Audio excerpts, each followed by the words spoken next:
हैं, ये गाइड करते हैं अच्छी बच्चों तरह नौजवानों को रोजगार दिलाने में, पढ़ाने में, कोचिंग में। जी आपसे सवाल है इनका।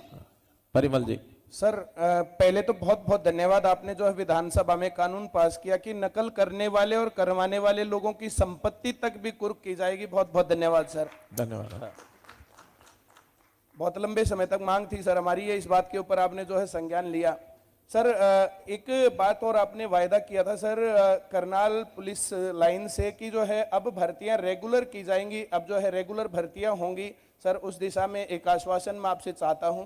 और दूसरा सर, जब से आपने जो है कमान संभाली, जब से भर्तियां फेयर होने लग गई, खर्ची और पर्ची के बिना काम होने लग गया, तब से लोगों की उम्मीद और ज्यादा बढ़ गई सर।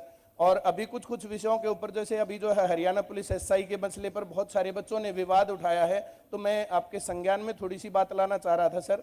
जब एक से ज्यादा शिफ्ट होती हैं तो उस केस में ऊपर वाले बच्चों का जो ना एक ज्वाइंट रूप से सेकंड पेपर लेना चाहिए सर। उसके बाद कोई आदमी कहने वाला रहेगा नहीं और आपकी ईमानदारी पर सवाल ही नहीं बचेगा सर। इसके ऊपर अगर चाहेंगे तो मैं लिखित में रिपोर्ट देने को भी तैयार हूं। जैसे जो है एक ही पेपर, अभी एग्जाम है पुलिस कांस्टेबल वाला, 6 शिफ्ट में पेपर होगा सर। अगर उनका एक मेन पेपर बाद में ले लिया जाए, ऊपर के जैसे टोटल पोस्ट 5000 हैं, तो 5000 एक शिफ्ट से, 5000 अगली शिफ्ट से, 5000 अगली शिफ्ट से, इस प्रकार से टोटल 30,000। सिर्फ पंचकुला में ही इतने बच्चों का पेपर लेना आसान काम है सर। एक ही शिफ्ट में एक ही टाइम पर एक ही पेपर हो जाएगा, कोई विवाद ही नहीं बचेगा सर। मैं एक बात तो जो है आपसे चाह रहा हूं कि जैसे एसआई के मसले पर कुछ असंतुष्ट लोग हैं, कुछ यूट्यूबरों ने इस प्रकार से काम किया है जो सरकार की और बाकी लोगों की छवि को भी जो है नुकसान पहुंचाते हैं, और बच्चे फिर जो पढ़ाई से हटते हुए हैं सर।